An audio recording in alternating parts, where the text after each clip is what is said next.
चलिए अगला सवाल हम लोग देख लेते हैं। अगला सवाल है, विधि शास्त्र पद के सामान्य यानी जेनरिक और विशिष्ट स्पेसिफिक अर्थ में प्रयोग किए जाने में अंतर किसने किया है? आपके ऑप्शन है, option number A Holland, option number B Austin, option number C Salmond या ऑप्शन नंबर डी एलन। तो ये किया है ऑप्शन नंबर बी ऑस्टिन ने, ये आप याद रखेंगे। चलिए अब हम लोग इसका जो है एक्सप्लेनेशन देख लेते हैं और देख लेते हैं कब कब इस सवाल को पूछा गया है। ये क्वेश्चन पूछा गया है 3 बार, आप देख सकते हैं 2010, 2003 और 2008 में। इसका एक्सप्लेनेशन देख लेते हैं। ऑस्टिन ने विधि शास्त्र को, ये विधि शाव नहीं है, विधि शास्त्र को 2 भागों सामान्य तथा विशिष्ट में विभाजित किया है तथा सामान्य विधि शास्त्र में विधि के उन सभी उद्देश्यों, सिद्धांतों, धारणाओं तथा विभेदों का वर्णन समाहित किया है जो समस्त विधि प्रणाली में व्याप्त रहते हैं।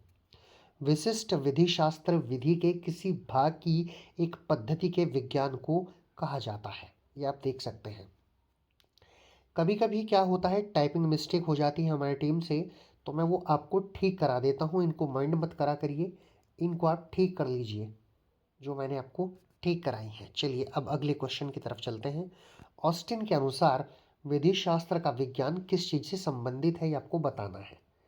ऑप्शन ए नैतिकता से, बी निश्चयात्मक विधि से, सी दैवीय विधि से या डी प्राकृतिक विधि से। तो इसका सही आंसर है, ऑस्टिन के अनुसार विधि शास्त्र का जो विज्ञान है वो निश्चयात्मक विधि से संबंधित है। इस सवाल को भी देखते हैं, 2008 में पूछा गया है। आप देख सकते हैं रेड पेन से आपको लिखा हुआ दिख जाता है हर सवाल के नीचे। ऑस्टिन ने अपना अध्ययन क्षेत्र मानवीय विधि तक सीमित रखा है। कहाँ तक रखा है? मानवीय विधि तक। जबकि ऑस्टिन ने विधि 2 प्रकार की बताई है। कौन कौन सी? एक देवीय और एक मानवीय। परंतु अपना अध्ययन क्षेत्र कहाँ तक रखा है? वो मानवीय विधि तक ही सीमित रखा है। सीधा सीधा ऐसे भी आपसे सवाल पूछा जा सकता है। 2 तरह की उन्होंने विधि बताई है, एक देवीय और एक मानवीय। इसलिए ऑस्टिन ने विधि शास्त्र का विज्ञान निश्चयात्मक विधि से माना है। चलिए अगले क्वेश्चन पर चलते हैं। ऑस्टिन के अनुसार अधिरचनावादी विधि का अर्थ है। ऑप्शन ए विधि जैसी की पाई जाती है, ऑप्शन बी विधि जैसी की होनी चाहिए, ऑप्शन नंबर सी विधि जैसी है या ऑप्शन नंबर डी विधि जैसी की न्यायालयों द्वारा लागू की जाती है। सही आंसर है ऑप्शन नंबर सी विधि जैसी है। चलिए इस सवाल को भी 2004 में पूछा गया है। अब इसका एक्सप्लेनेशन हम लोग देख लेते हैं। विश्लेषणात्मक स्कूल के प्रमुख विधि शास्त्री जॉन ऑस्टिन। देखिए जॉन ऑस्टिन के बारे में ये भी पूछा जा सकता है कि वो कौन से स्कूल के थे, तो विश्लेषणात्मक आप याद रखेंगे। उनके अनुसार अधिरचनावादी विधि का अर्थ विधि जैसी है से है। इसका संबंध विधि कैसी होनी चाहिए इस आदर्श में नहीं है। ऑस्टिन के अनुसार विधि संप्रभु का आदेश है। इस सवाल को कई बार लॉ में पूछा गया है कि किसके अनुसार कहा गया है कि विधि संप्रभु का आदेश है। तो आप याद रखेंगे ये किसने कहा है? ऑस्टिन ने कहा है कि विधि संप्रभु का आदेश है। अगले क्वेश्चन पर चलते हैं। निम्नलिखित में से कौन प्रोविंस ऑफ जूरिस्प्रूडेंस डिटरमिन्ड पुस्तक का लेखक है? Option A Bentham, B Austin, C Holland या डी सामंड। इसका सही आंसर ऑप्शन नंबर बी है, ऑस्टिन ने इस पुस्तक को लिखा है। और ये सवाल आपसे 4 बार 4 सालों में पूछा गया है, 2007, 2003, 1998 और 2002 यूपी की परीक्षाओं में। चलिए इसका भी एक्सप्लेनेशन हम लोग देख लेते हैं। विश्लेषणात्मक पद्धति के प्रवर्तक जॉन ऑस्टिन द्वारा लंदन विश्वविद्यालय में दिए गए उनके व्याख्यान, यानी एक व्याख्यान उन्होंने कहाँ दिया था? लंदन विश्वविद्यालय में। The province of jurisprudence determined शीर्षक के अंतर्गत प्रकाशित हुआ था। यानी ये पुस्तक जॉन ऑस्टिन की है। अपनी पुस्तक प्रोविंस ऑफ जूरिस्प्रूडेंस डिटरमिन्ड में विधि शास्त्र की विश्लेषणात्मक विचारधारा का प्रवर्तन किया है। बेंथम, सामंड और होब्स इस विचारधारा के समर्थक थे। सवाल कई बार ऐसे भी पूछ लिया जाता है कि इस जो पद्धति है विश्लेषणात्मक, इसके जो प्रवर्तक थे जॉन ऑस्टिन थे, परंतु इसके जो समर्थक थे उनके नाम बताइए। ऑप्शन में आपको ये नाम मिल सकते हैं, इसलिए आप बड़े ध्यान से कीजिएगा। चलिए आगे चलते हैं। अगला सवाल है, विश्लेषणात्मक प्रमाणवाद यह नहीं मानता है कि, क्या नहीं मानता है? ऑप्शन नंबर सी सही है कि सुनिश्चित अंतर्निहित नैतिक विशेषता विधि का एक तात्विक लक्षण है। मैं 4 ऑप्शन वहीं पर बताता हूँ जहाँ जरूरी हो जाते हैं। मैं नहीं चाहता कि मैं आपका ज़्यादा समय लूँ, मैं चाहता हूँ कि आप कम समय में ज़्यादा चीज़ों को समझ लें, इसलिए मैंने सीधा आंसर आपको बताया जो कि ऑप्शन नंबर सी है। अब इसकी व्याख्या देख लेंगे और कब ये पूछा गया है। ये यूपी जुडिशल सर्विस में पूछा गया है 2006 में, आप देख सकते हैं। चलिए इसका एक्सप्लेनेशन भी देख लेते हैं।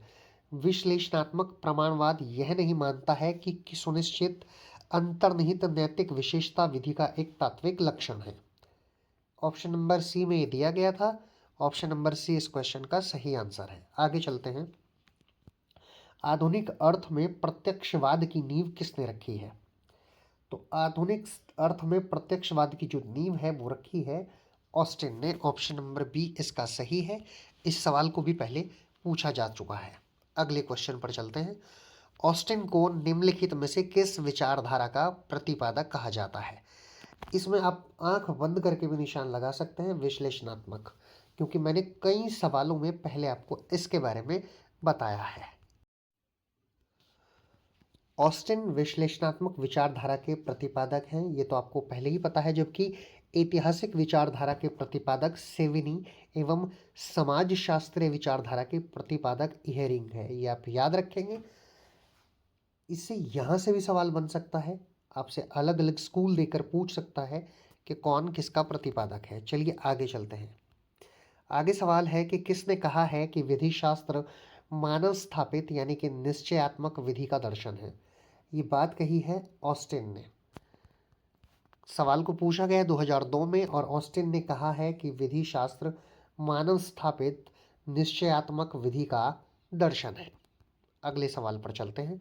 ऑस्टिन के अनुसार संप्रभुता की विशेषता होती है, क्या होती है वो आपको बताना है। ऑप्शन ए सकारात्मक और नकारात्मक दोनों, यानी कि पॉजिटिव और नेगेटिव दोनों, बोथ। सकारात्मक केवल, सी नकारात्मक केवल, डी आंतरिक। तो पॉजिटिव और नेगेटिव दोनों तरह होती है, ये आप याद रखेंगे। ऑप्शन नंबर ए सही है इस क्वेश्चन का। इस सवाल को 2 बार पूछा गया है, 2006 और 2007 में। ऑस्टिन के अनुसार संप्रभुता के उद्भव के लिए सकारात्मक और नकारात्मक दोनों ही लक्षणों का होना आवश्यक है। ये आवश्यक लिखा हुआ है, आवश्यक नहीं, तथा ये दोनों लक्षण एक साथ विद्यमान होने चाहिए। ये आप करेक्शन कर लेंगे, थोड़ा सा करेक्शन करेंगे। चलिए अब अगले सवाल की तरफ चलते हैं। ऑस्टिन की संप्रभुता की अवधारणा निम्न में से किस व्यक्ति के विचारों से प्रभावित है? तो वो प्रभावित थी हॉब्स के विचारों से। ऑप्शन नंबर ए इस क्वेश्चन का सही आंसर है। ये पूछा गया है 2012 में क्वेश्चन, आप देख सकते हैं। ऑस्टिन की संप्रभुता की जो अवधारणा थी वो हॉब्स के विचारों से प्रभावित थी। तो ये जो ऑस्टिन से संबंधी क्वेश्चन हमने देखे हैं, ये इंपॉर्टेंट क्वेश्चन है। एक एक सवाल को आपको बड़े ध्यान से करना है, कोई भी सवाल आपको छोड़ना नहीं है।